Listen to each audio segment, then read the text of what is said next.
galera, estamos aqui com mais um IE Talks, nesse mês de outubro com o tema especial crianças, trabalhando nossa empatia também por esses seres de luz que tanto iluminam e trazem amor e felicidade aos nossos dias. Estamos conhecendo um pouquinho mais sobre suas percepções do ambiente familiar, sobre relação de pais e filhos, né? Sobre dicas e técnicas práticas para que a gente possa se aproximar e lidar com esse momento que nós estamos passando, que vem exigindo muita transformação da gente.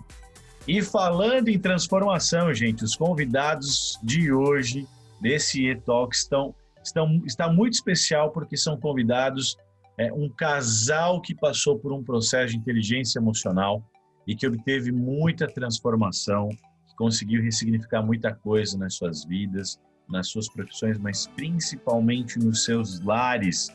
Vou engrandecer o nosso talk aqui, trazendo para nós um pouco mais de várias outras formas, né? Maneiras da gente compreender e aprimorar essa relação com os filhos.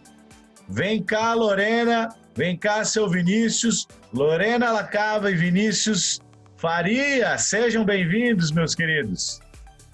Oi, tudo bom? Boa noite, Mário. É um prazer estar aqui hoje. A gente que agradece com muito carinho. Gente, os talks que sucederam até aqui trouxeram aqui temas bastante delicados, Lorena e Vinícius. Como vocês acompanharam, a gente falou do impacto da separação, né, nos filhos, a gente falou inclusive do quanto os pais estão tendo que atuar de forma diferente, né, com a escola, dentro de casa, se integrar mais aos filhos e várias outras coisas que envolvem esse ambiente familiar. E a gente tem percebido a importância de trazer esse tema à tona e dar suporte para muitos pais, muitas mães que estão precisando de direcionamento nesse momento. E logo de cara, eu já gostaria de começar perguntando para vocês aqui, né, já que vocês gostam de objetividade e eu também, que é o seguinte: Lorena e Vinícius, como é que era essa relação pais e filhos aí antes desse processo de inteligência emocional? Conta para nós um pouquinho disso aí. Pancadaria. Não, mas não na forma, né, direta da palavra. Literal. Na verdade, a gente é muito focado no trabalho, né? Eu sou dá para falar o tipo hoje? Não precisamos falar tipo. Claro, fica à vontade. Eu sou muito social e o Vinícius é um tipo 1 preservação. Então, tu imagina o que é 2 ativos em casa, né? Eu tenho até pena das crianças me lembrar, assim, como a gente era com eles. Eu fico com um pouco de pena, sabe? Hoje, né? Depois de todo o nosso processo. A gente sempre se cobrou muito, os 2, nos cobramos muito como pais, e por nos cobrar muito, a gente também cobrava muito eles, né? E isso trazia, assim, um grau de exigência e gastava uma energia de uma forma absurda, assim, que a gente se desgastava e chegava no final do dia e ainda estava se cobrando e naquele nível de estresse, assim, que não diminuía nunca. Então, era difícil para eles, assim, sabe? Como crianças, a gente... eu sou tanto quanto insensível, não sou mais.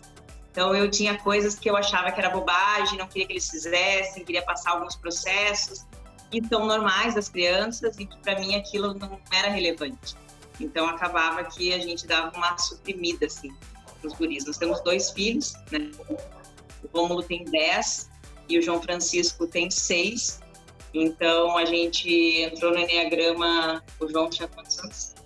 3 anos. 3 anos. 3 anos que a gente fez o Enneagrama e de lá para cá, nossa vida mudou, Mário. A vida mudou tanto profissionalmente quanto pessoalmente, na nossa família, como casal, como pais. Né? A gente, através do processo de autoconhecimento, a gente pôde perceber algumas características de nós mesmos e também dos nossos filhos. Né? Eu mesmo, como tipo 1, eu sou muito exigente. Né? Uma pessoa que via nos meus filhos, eles teriam que ser perfeitos. Os meus filhos não são perfeitos. Ninguém é perfeito. E isso hoje eu tenho essa maturidade depois desse autoconhecimento que eu fiz através do Instituto Enneagrama e ser mais flexível com meus filhos, não exigir tanto deles, não ser tão crítico com eles, não cobrar tanto deles. Então acho que esse foi o ponto-chave, né? E no momento de estresse, num tipo 1, a raiva extravasa, entendeu? E isso aí acaba gerando um distanciamento, inclusive, entre pais e filhos, entendeu? E obrigado por abrirem o coração, Lorena e Vinícius, por serem tão transparentes, tão sinceros e principalmente tão humildes em reconhecer todo esse processo. Assim, a título de curiosidade, para a gente deixar mais claro aqui para quem está nos acompanhando, tá? O que mais incomodava vocês, assim, no papel de pai e de mãe, né? O que era mais desafiador para vocês e que vocês conseguiram transformar? Eu não entendia o que era deixar os outros livres. Mesmo eu querendo muito ter a minha liberdade como pessoa. E eu fazia isso com eles, com os meus filhos. Eu não dava a liberdade de ele ser quem ele era, né? Principalmente o mais velho. Então, ele é muito mais amoroso, mais sentimental, ele é muito sensitivo, ele é medroso, e eu não conseguia entender aquilo. Eu achava que tinha algum problema, né? Eu achava que, desde o começo, ele sempre foi assim. Desde o nenê, ele sempre foi na dele, ele sempre observou muito, ele sempre foi muito artístico, ele desenhava muito, e eu acabei dando uma castrada nele, sabe? Porque eu achava que tudo aquilo era bobagem, que aquilo era frescura, que aquilo era drama. E aí, isso ia dos momentos de estresse até os momentos que a gente estava relaxando, eu me pegava fazendo algumas brincadeiras idiotas, assim, sabe? Tipo, brincadeira porque ele era dramático, coisas do gênero. E quando eu me dei conta disso, durante o processo de autoconhecimento, meu Deus, aquilo foi um soco no estômago, assim. Como que eu podia fazer aquilo com uma criatura que eu dei à luz, que eu amo mais que tudo na minha vida, eu consegui, estava tentando castrar ele. Queria que ele fosse do meu jeito. E aquilo me incomodava porque ele não era do meu jeito. Ele não era do jeito que eu precisava mostrar para as pessoas. Não que eu necessitava, mas ele tinha que ter um padrão parecido com o meu, né? Ser forte, ser imponente. Coloquei ele em artes marciais, ele não gostava da agressão, né? Eu queria que ele tivesse sangue nos olhos, queria que ele tivesse faca nos dentes, ele não queria. Ele queria só sentar e desenhar.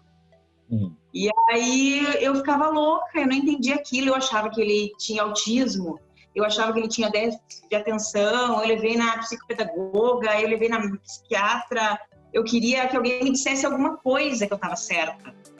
Mas não, eu não estava certa. Nós estávamos errados em querer que eles fossem perfeitos, fossem crianças do nosso perfil, ativos.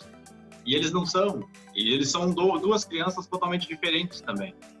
Então a gente conseguiu identificar um pouco do perfil de cada um e não compará-los mais. Porque eu fazia muito isso. Os dois faziam futsal e um tinha um pouco mais de habilidade que o outro. E eu cobrava muito do que não tinha habilidade para ter aquela habilidade. Não é do perfil dele, não é do físico dele. E eu comecei a entender mais isso e cobrá-lo menos. Né? Eu sofri muito com isso e passei isso para eles. Eu tinha raiva, queria que ele fosse um bom jogador, porque eu fui um bom jogador de futebol. E eu queria que ele fosse igual, melhor, enfim. Então a gente começou a perceber que não, cada um tem o seu perfil, a gente tem que respeitar o perfil de cada um, entendendo um pouco das características de cada um e eles sendo eles mesmos. Vinícius, Lorena, eu penso que não deve ter sido nada fácil ter se deparado com essas questões internas, né? Ter percebido e trazido à consciência. Por isso que às vezes a ignorância é um deleite, né? Não enxergar evita muita dor, mas também todo o processo transformador envolve um contato com a dor. Eu imagino que deve ter doído bastante. Como é que foram os primeiros momentos, assim, Houve sentimento de culpa? Como é que foi para vocês lidarem internamente com isso? Com certeza. Eu fiz o Enneagrama primeiro, né, que o Vinícius. E quando me caiu essa ficha, eu não me lembro se foi na aula dos ativos, obviamente, que eu entendi que eu era tipo 8 e que eu não queria aceitar, mas eu entendi. Eu cheguei em casa à noite e eu sentei, chorei, comecei a pensar e comecei a viver aquilo de novo que eu estava fazendo com ele. Inclusive, eu me dei conta naquele momento que ele sempre desenhou, desde muito novo, assim. Ele era uma criança com 2 anos de idade, ele desenhava um elefante, todo mundo sabia que era um elefante. Ele sempre teve uma facilidade muito grande, assim, para desenhar. E de uns tempos para cá, ele tinha parado com aquilo. Mas eu não tinha nem percebido que ele tinha parado de desenhar, porque eu achava que aquilo era frescura, desenhar, né? Quem que quer ser desenhista? Né? Isso aí é bobagem, tem que trabalhar, pegar pedra, né? E aí, quando eu cheguei em casa e me dei conta daquilo, eu sentei e mandei uma mensagem na hora para o João, para o nosso trainee. Mandei uma mensagem para ele, falei assim, João, olha aqui, esses são os desenhos do guri. Ele parou de desenhar porque eu castrei ele. E aquilo me caiu assim como uma nuvem negra, né? Me deu um desespero, me deu uma vontade de tentar reverter aquilo de uma forma mais rápida. E aí eu falei, bom, esse é o momento que, a partir de agora, eu entendi e eu vou mudar. E tanto funcionou que depois de alguns meses, assim, pouco tempo, que eu libertei ele mesmo, procurou uma escola de desenho artístico, me pediu para eu escrever ele na escola, eu levei para ele se desenvolver mais como desenhista, então foi muito rápido o retorno, porque ao mesmo tempo que eu percebi, eu já virei a chave e falei, eu preciso mudar isso agora, é meu filho, eu não posso fazer mais isso. E aí aquilo deu um retorno muito rápido, foi imediato. Assim. Lorena, como é que ele te ajudou nesse processo de mudança, né? Como é que foi essa reaproximação para tratar disso, né? Ele te acolheu, ele percebeu, como é que ele reagiu? O Rômulo, tu disse? Isso. Na verdade, ele na primeira instância, ele não entendeu, porque eu mudei demais a forma de agir com ele.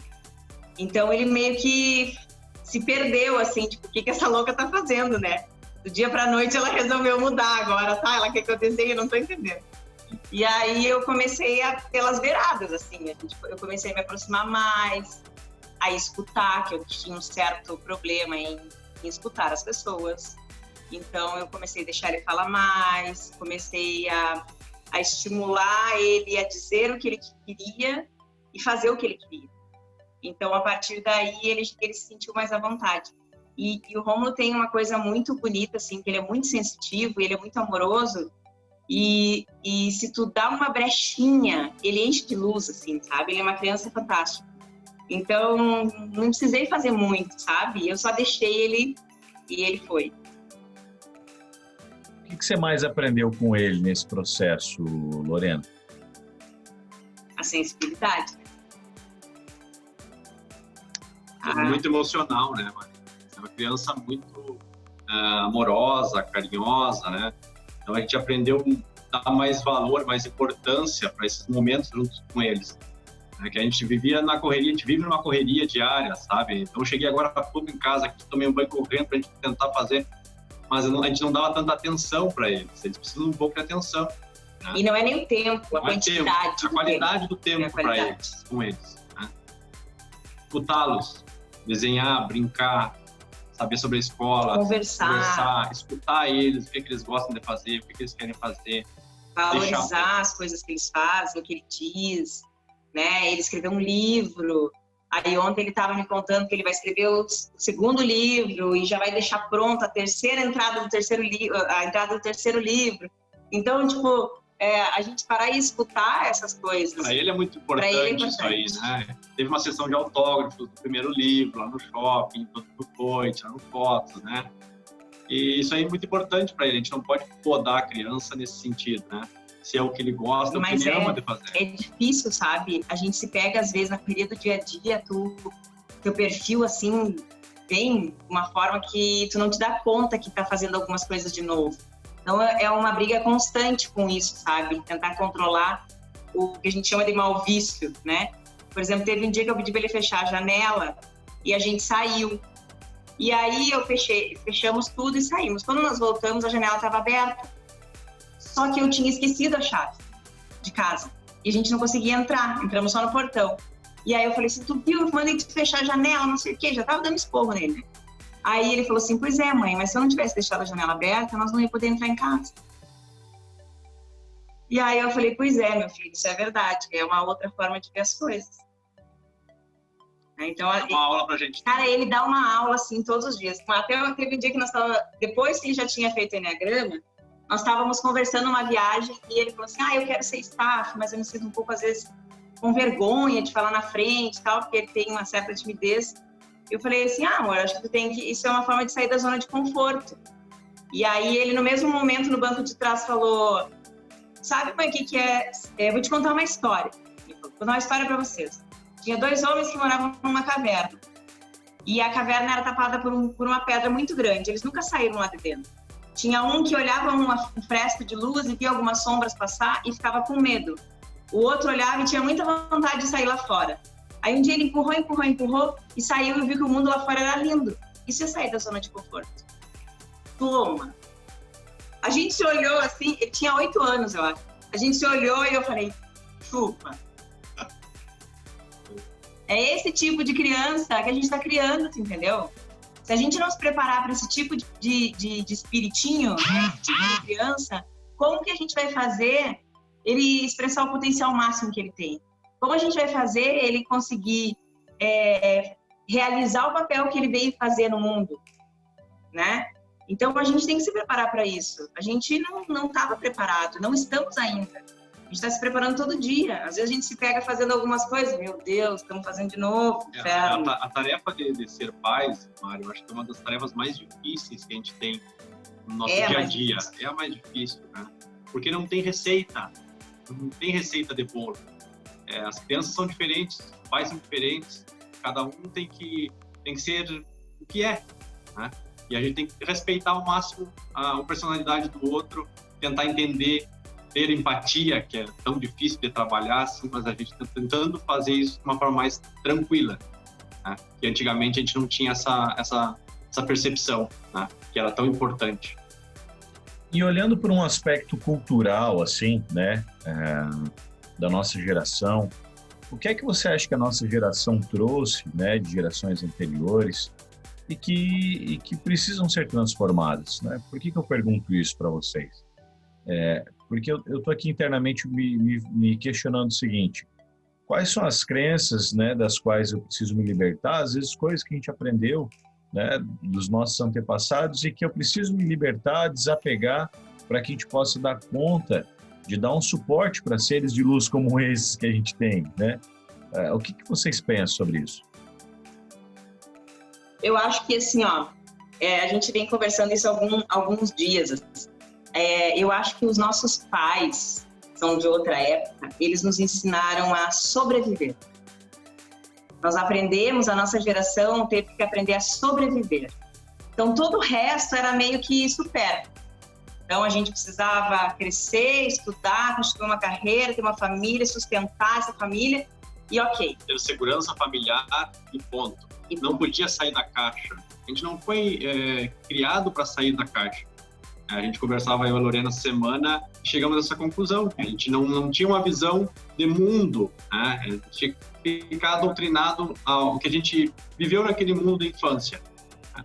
Então, a gente descobriu um mundo que é muito vasto e que a gente tem que passar isso para os nossos filhos. É fazer um intercâmbio que não se falava na nossa época. É falar outras línguas que não tinha na escola onde nós morávamos no interior. É desenvolver as habilidades que eles têm de melhor, não tentar balizar todas as habilidades no nível médio, entende? Por exemplo, eu gosto mais de biologia, o Vinícius gosta mais de matemática, então porque ele gosta mais de matemática, tem facilidade, ele tem que estudar mais biologia. Não, ele tem que estudar mais matemática. Potencializar o que ele gosta, entendeu?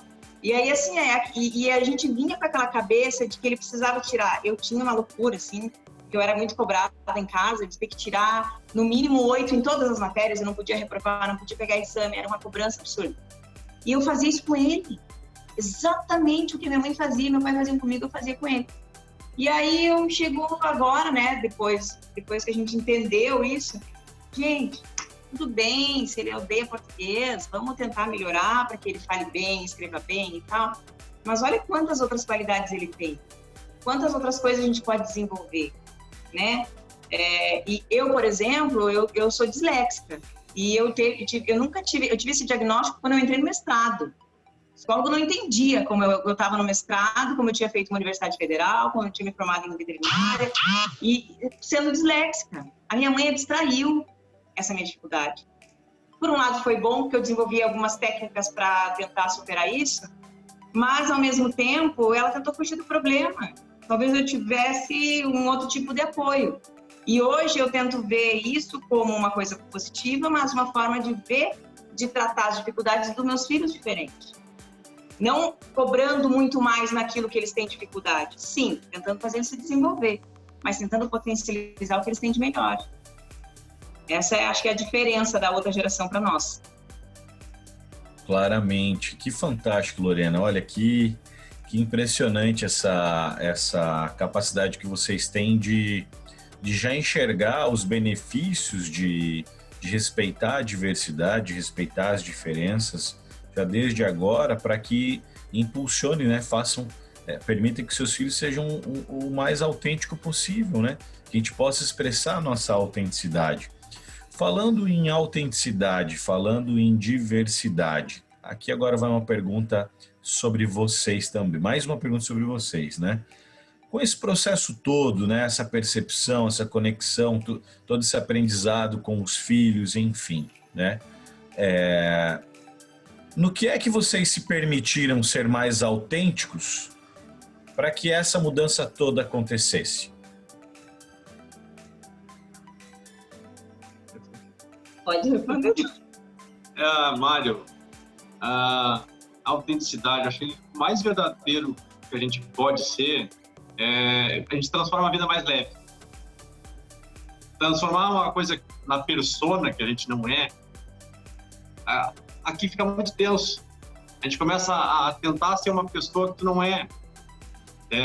Criar atitudes que tu não teria se não fosse... Não é da tua essência, não mostrar para as outras pessoas que tu não é. Então, acho que a gente tem que ser o mais verdadeiro possível. Vai transformar a vida, vai ficar muito mais leve, muito mais tranquilo. Tá? Eu acho que esse é a grande chave. Deixar as pessoas conhecer o que realmente a gente tem de bom. Porque às vezes a gente, no meu caso, né, a gente se protege muito, assim. E claro que muitas vezes, quando eu estou identificada no meu perfil, eu às vezes falo de novo, né? Tô rodeada, tá todo mundo contra mim, aquela coisa toda. Mas, assim, o que a gente mudou muito foi no nosso núcleo familiar, principalmente aqui com os nossos filhos, é mostrar quem a gente realmente é, né? Então, o meu grande propósito, sabe qual é, né? Defender a força feminina e que as mulheres devem ter os mesmos direitos, e que as mulheres devem ser respeitadas, que a gente tem um lugar no mundo, tem o direito de ser quem a gente quiser. É isso que eu educo meus filhos para isso. Que eles respeitem as mulheres, que eles saibam que as mulheres são iguais e que todos temos os mesmos direitos, que não existe ser melhor ou pior por gênero, por cor ou qualquer outro motivo. E a gente está tentando criar homens de bem. Está tentando passar valores para eles. Exatamente. Pessoas honestas, com responsabilidade, pessoas fiéis a seus amigos, que têm amigos, que podem ter amigos, porque a gente vive num mundo hoje que a gente, de certa forma, tem que desconfiar de todo mundo, mas a gente tem que saber que a gente pode contar com algumas pessoas. Né? Então a gente quer criar valores, mostrar valores para eles, para que daí o caminho que eles vão trilhar fica bem mais tranquilo também. E eles só aprendem vendo, bons né? exemplos. Com bons exemplos. Eles têm o espelho dos pais como exemplo deles. Então a gente tem que tentar passar o máximo de bons exemplos para os nossos filhos. Para mim, assim, foi difícil, porque como eu sou eu escutava muito isso, uma mulher diferentona, né? Uma mulher que faz churrasco, uma mulher que gostava de, né, como veterinária, trabalha com boi. Então, sempre eu escutei muito, assim, principalmente da minha família. Minha mãe me julgava muito eu não era uma boa mãe porque eu não ficava em casa, eu trabalhava muito. E eu tinha aquilo muito na minha cabeça, me cobrava demais porque eu escutei isso. E ao mesmo tempo eu ficava pensando, os guris vão aprender que as mulheres trabalham parelho, né, que somos iguais e que o trabalho enobrece, sim, né, enobrece o homem, e a gente pode, trabalhando também, cultivar coisas boas, e ideias e propósitos, e trazer pessoas junto com a gente, e mudar a consciência de muita coisa, e deixar um legado no mundo, e mostrar que a gente pode mudar o mundo de alguma forma. É isso que a gente está tendo, que a gente se transformou e o que a gente quer mostrar para eles. E aí a pergunta que não quer calar agora é o seguinte: o que é que os seus filhos, né, ensinaram para a criança que existe dentro de vocês? Os meus filhos ensinaram para a criança que existe dentro de mim que a gente precisa curtir o momento. Todos os momentos, dia a dia. O simples fato de chegar em casa, dar um abraço no filho, reconforta qualquer 500 quilômetros de estrada, poeira, esterco que um veterinário pega no dia a dia. É confortante, Mário. Que o abraço não precisa ser rápido, ele pode ser demorado, e a gente pode estar sujo, a gente pode dormir junto, a gente pode dormir mais tarde, acordar mais cedo. Hoje não tem mais regras aqui em casa. Tem regras, mas não é... Mas não é tão rígido, tão rigoroso como eu gostava de frisar sempre, entendeu? Tem hora para tomar banho, vamos tomar banho. Não tomou banho hoje? Tá. Beleza, estamos na pandemia mesmo, não vamos tomar banho. Fiquem de cueca o dia inteiro, não tem problema, suja menos roupa mesmo. Então, a gente está, assim, meio bicho grilo. Não tanto, tá? Mas a gente está deixando eles serem livres. Mais à vontade. É isso que a gente quer. Sem estresse. É que aqui tem um detalhe, né? Para quem não conhece o padrão de comportamento de vocês, não faz ideia do desafio para que o ambiente seja assim. Vamos só fazer um contraste aqui. Como é que era isso antes? Imagine uma mesma pandemia agora antes desse processo de inteligência emocional. Como é que estaria aí o ambiente familiar? Ia ter se matado já, para começar, tá? Não ia durar uma semana. Não ia durar uma semana, nós já ia ter se matado, porque nós não ia aguentar ficar em casa, dar um piriri, a pessoa ficar sem fazer nada, ou nós tinha, sei lá, botado a casa abaixo, construído de novo, colocado as crianças para mexer cimento, nós tinha, sei lá. Aí, agora, na pandemia, assim, a primeira semana deu uma coisinha, mas a gente sentou, começou a gente vive muito na correria, a gente está sempre fora de casa. Então, o que a gente tentou trazer, assim, agora a gente vai conseguir ficar em casa quantos dias? Vamos curtir essa live, né? Vamos fazer acampamento na sala, a gente fez barraca aqui um dia, colocamos lençol por tudo, põe um fuzuê, vamos dormir todo mundo amontoado, vamos sentar às 5 horas da tarde, vamos tomar um mate nós dois, vamos trocar uma ideia, né? Vamos colocar aqui no papel que negócio que a gente quer ter aí para o futuro, quem sabe vamos morar fora do país, talvez. Então, isso aqui, falar para essa criatura, vamos talvez morar fora do país, meu Deus, era uma... não dava, eu não podia nem falar, ele enlouquecia. Agora ele até falou assim, pode ser uma possibilidade. Eu falei, oi? Uma possibilidade, né? Mas, já disse que pode ser uma possibilidade, já é um troço assim, fora do comum. Então, a gente curtiu. A pandemia foi bem legal. Eu engordei e engordei todo mundo, né? Porque eu cozinho, então...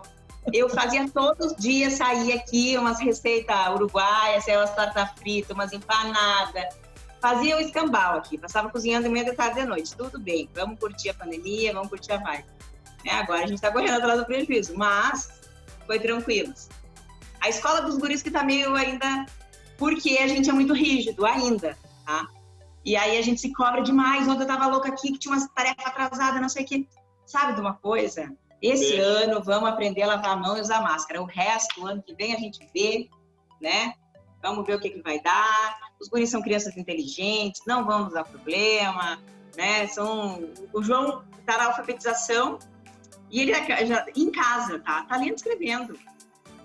Então, eu não vou me estressar. Eles estão, de vez em quando, fazendo uma aulinha particular, porque, né, a gente não pode deixar de dar o suporte, mas a gente está de boas. Está mais de boa. Nós poderíamos afirmar que essa mudança de postura de vocês, ela diminuiu consideravelmente a taxa de estresse e aumentou proporcionalmente, né, o relacionamento, a relação amorosa entre vocês, entre os filhos? Faz sentido? Total. Total. Absurdamente. Absurdamente. Eu sou uma pessoa muito ciumenta, Mário. E eu não admitia a minha esposa sair à noite. Fazer churrasco para um monte de homem. Ficava com raiva, né? Tipo, raiva. Não, que cara. Mulher tem que estar 5 horas em casa, com o mate pronto, com o bolo pronto, café posto. É bem a minha cara, é meu perfil, no caso, né? E hoje não, hoje eu entendo muito. Caiu a ficha, assim, de um tempo para cá, de que não, cada um tem a sua vida, cada um tem o seu negócio, tem a sua profissão, e a gente tem que ser nós mesmos, nós temos que ser nós mesmos, então a gente tem que seguir a nossa vida. A Lorena vai viajar agora, vai ficar 10 dias fora, eu tenho a minha lida, e a gente tem que confiar um no outro e parar com essa coisa de ciúmes exagerado, né? Ciúmes exagerado não leva a nada. Ele tinha ciúme até das gurias, às vezes, das crianças. Pra você ter uma ideia. Me diga uma coisa, o quanto a inteligência emocional permite que o amor flua no ambiente? O quanto ela intensifica isso? Não, é imensurável isso. É imensurável. Porque assim, ó, dá pra tocar, não? Porque assim, ó, antes do Enneagrama, a gente, sinceramente, assim, a gente tava quase se separando. Porque a gente não conversava a mesma língua, a gente não falava mais a mesma língua. A gente não entendia um ao outro. Eu não aceitava ele ser assim, eu não aceitava ninguém me controlando, e ele não entendia porque eu queria aquilo. Porque eu tinha necessidade de deixar uma carreira como veterinária, que já estava sólida, para cozinhar. E tu quer cozinhando. Eu quero, é o que eu quero fazer na minha vida, eu amo cozinhar, eu amo carne, eu amo fazer churrasco, eu amo gastronomia. Eu quero. Se eu falava, então, que eu queria um restaurante, ele enlouquecia. Ele ficava 3 dias sem falar comigo. Então, era um horror. Quando eu fiz o Enneagrama e eu comecei também a entender mais ele, quando eu fiz o da personalidade, e eu comecei a entender mais ele, eu comecei também a perceber quais eram as dificuldades dele. E aí, tentando ser um pouco mais empática, mas ele não estava entendendo nada. Aí ele se perdeu total, coitado. E daí eu tentei mudar o meu comportamento, porque eu estava entendendo ele, e aí ele falou assim, bom, enlouqueceu agora. Aí eu fui me autodescobrir novamente. Aí ele falou assim, bom, já que tá funcionando com essa louca, eu também vou fazer, né? Aí eu incentivei ele a fazer e tal, e aí ele foi. Depois que ele foi fazer, aí começou um processo. A gente não mudou de uma hora para outra, tá? Continuamos com vários problemas em casa, com as crianças, entre nós, com as pessoas, enfim. Mas depois que a gente entendeu e que a gente começou, porque fazer o Enneagrama todo mundo faz. Fazer um processo de crescimento emocional e tal, todo mundo faz. Agora, aplicar ele todos os dias, minutos, segundos na tua vida, esse é o grande desafio. E a gente, como bons ativos, a gente não ia fazer um curso, jogar o dinheiro fora e não aplicar, entende? Então, o que a gente fez? Realmente começamos a aplicar na nossa vida. Isso mudou totalmente a minha vida profissional, absurdamente a minha vida profissional e muito a nossa vida como casal e como família. Quando ele começou a aplicar, demorou também um certo tempo para ele começar a aplicar, aí começou a transformação mesmo. Aí foi assim, ó, tipo, sabe quando tu anda na esteira devagarinho nos primeiros dias e depois, no final, assim, já tá com uma categoria, tu já tá pau, assim, correndo na esteira? Aí a gente começou assim, entendeu? Aí nós já tava milhão. Então agora a gente já percebe quando um tá no estresse do outro, às vezes ele ainda não se dá conta, porque eu vou para dentro da bolha, né?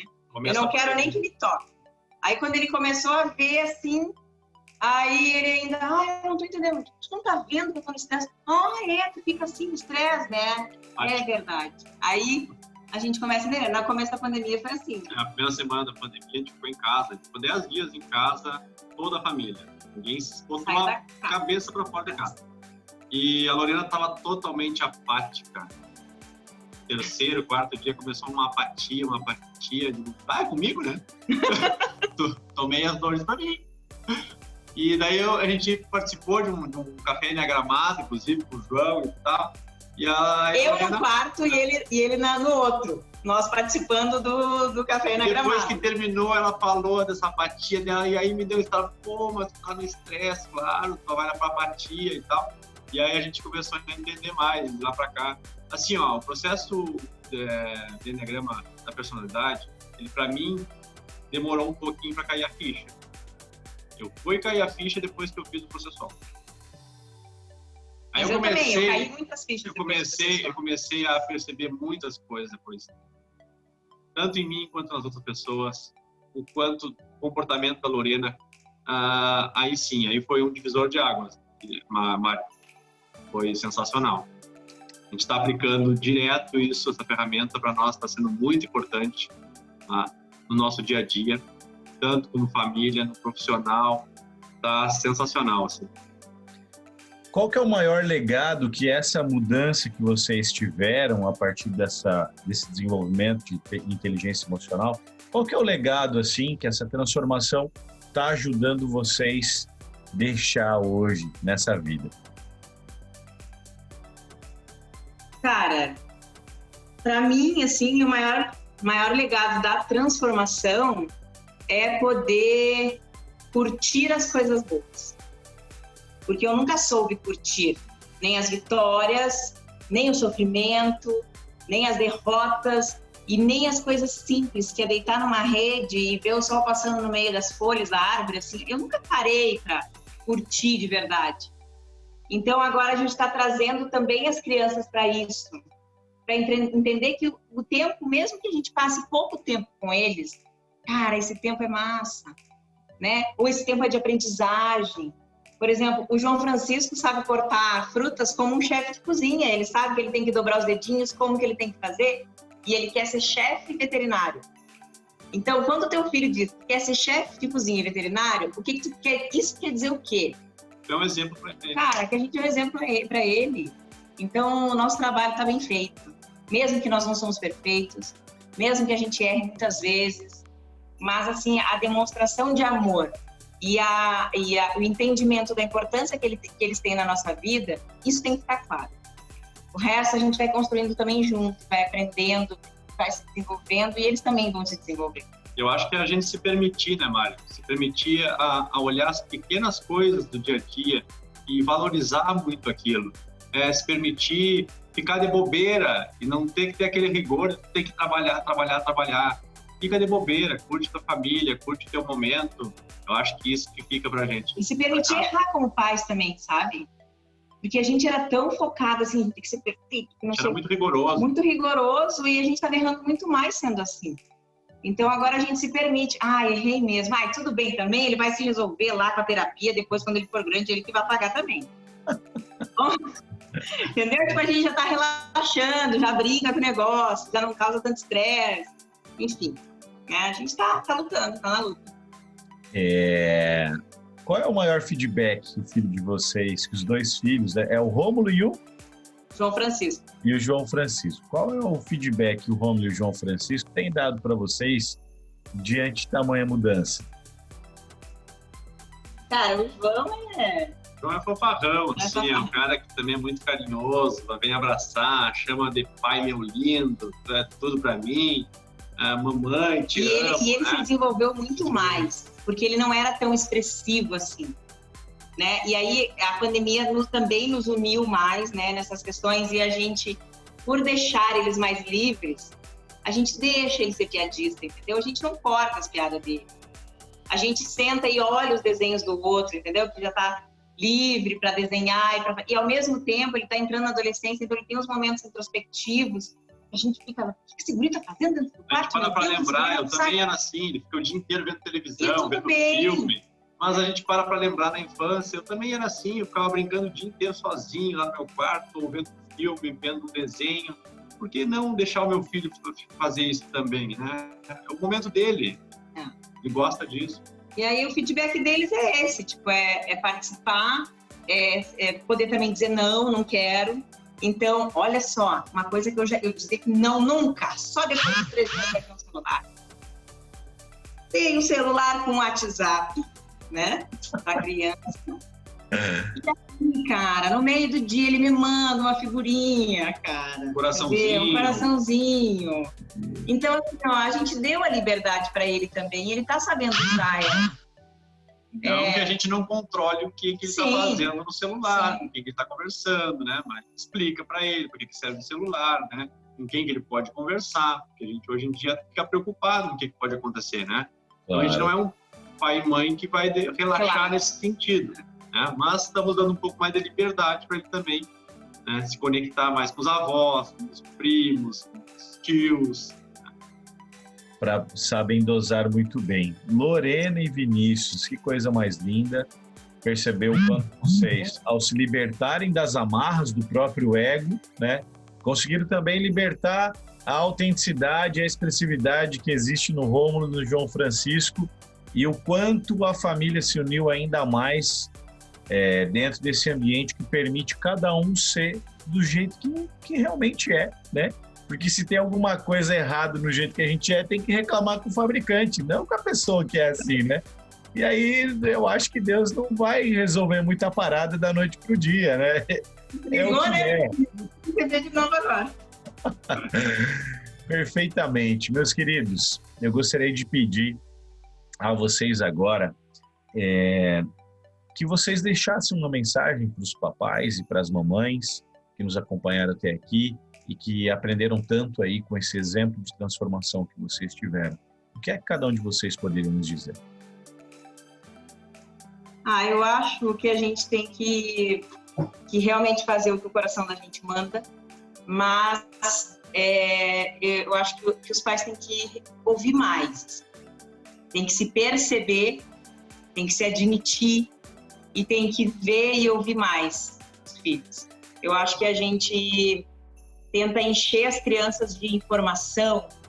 Aqui em casa a gente tem pouco brinquedo eletrônico, eles brincam de coisas mais manuais e a gente vê, é tão legal ver a inocência deles no momento certo, né? O mundo tem suas dificuldades, mas a gente está preparando eles para alguma coisa maior. Então, eu acho que talvez tirar essa atenção de outras coisas e focar na vida ali todo dia, focar nos problemas, focar na educação básica das coisas, como pegar um talher, como se servir, coisas assim que a gente vai precisar para toda a vida. A escola é importante? É muito importante, mas a gente dá noção de princípios, de valores, né? Eu acho que isso são coisas que a gente só se dá conta que está errando quando a gente se conhece. E a gente só se conhece, só consegue aceitar o conhecimento quando a gente define para onde a gente vai, para onde a gente quer ir. Então, isso a gente faz junto. Onde a gente quer ir? Junto aqui, ó, como família, nós queremos ir lá. Então, a gente precisa fazer isso, e é isso que nós vamos plantar aqui para a gente poder colher depois. Eu acho que não pular fases, né, Mário? As crianças, na idade que eles estão hoje, são crianças. Então, eles brincam com brinquedos de crianças, eles têm atitudes de crianças. A gente tem que tentar entender isso aí. Hoje a gente priorizou uma escola mais alternativa, que é ligada à natureza, que tem uma atividade de equitação, de horta, tem coelho, tem animais lá, para não ficar naquela escola que é fechada, que é duro, que é cheio de regras e horários. Enfim, a gente tentou deixar eles mais à vontade nessa etapa da vida deles. Não que eles não tenham que ter um compromisso com a educação, com o aprendizado, com estudar, com provas. Não, nada disso. A gente tentou deixar eles um pouco mais crianças, né? Aproveitar essa fase deles de 4, 5, 6 anos, 10 anos que tem o nosso filho hoje, mais velho. E aí, a partir de agora, sim, vai ter um pouco mais de responsabilidade, criar maturidade. A gente começou a dar uma mesada para ele, para fazer uma educação financeira, para ele entender que ele vai ter que começar a ter algumas responsabilidades que ele não tinha com 6, 7, 5 anos. Mas dos 9 para cá, ele já tem a mesada dele. Ele empresta dinheiro para a Lorena de vez em quando. Ele é economista, né? A gente tem que preparar eles para o mundo, mas a gente acho que não tem que adultizar, né? Nem sei se existe essa palavra, mas deixar eles assim eu acho que eu vejo muito isso na internet, as guriazinhas vestidas de mulher adulta, os guris vestidos de homens adultos, eu acho que, cara, não que a roupa seja uma coisa, uma referência, mas o comportamento adulto, sabe? Eu acho que tudo tem sua hora, que tudo tem sua fase, não é deixar eles uns boca aberta, que a gente chama, né? Mas, ao mesmo tempo, é trazer para eles a realidade, né? Ser criança é assim, que legal e curta ser criança. Daqui um pouco vai ter outros compromissos, outras responsabilidades e depois para frente mais. Enfim, essa é a vida. Gente do céu, que exemplo, hein? Que exemplo. Eu tô aqui imaginando o que é que o mundo ganha com isso. O que é que o nosso futuro, que vai ser tão desafiador, que já está sendo bem desafiador e tende a ficar ainda mais, o que é que ele ganha com isso? Quantas soluções esses seres de luz que estão, né, ao nosso redor agora vão precisar resolver nesse planeta que a gente, né, tá vendo como é que tá ficando, quantos desafios, quanta pressão eles vão passar lá na frente e o quanto eles estão sendo bem preparados, né, por pais como vocês que os aceitam como eles são, que potencializam, né, os talentos naturais que eles já possuem, que não tentam transformar eles em outras coisas a não ser permitir e deixar que eles expressem a sua verdadeira natureza. É claro, né, trazendo sim as questões práticas da vida, os limites, as regras, as questões que envolvem frustração, isso faz parte, como vocês bem colocaram, mas sabendo dosar, dividir, entendendo que o meu filho, apesar de como conversamos num outro talk com o Paulo Becker, que disse assim, o meu filho, apesar de ser muito parecido comigo, ele não é uma extensão minha, né? Ele é um outro indivíduo. E como diz o ditado, né, os navios são construídos, né, nos estaleiros para serem lançados a alto mar.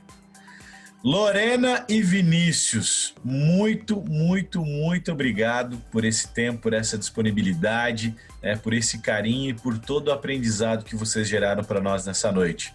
Em nome do Instituto Enneagrama, em nome de todos que nos assistiram, meu muito obrigado.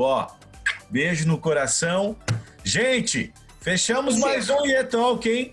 Fechamos mais um aqui com grandes convidados. Continuem nos acompanhando, o Instituto Enneagrama toda semana está lançando um conteúdo para contribuir com você, seja lá onde você estiver, seja lá o que você estiver passando. Estamos aqui para buscar contribuir ao máximo aí com as suas emoções. Muito obrigado. Até breve, gente. Valeu!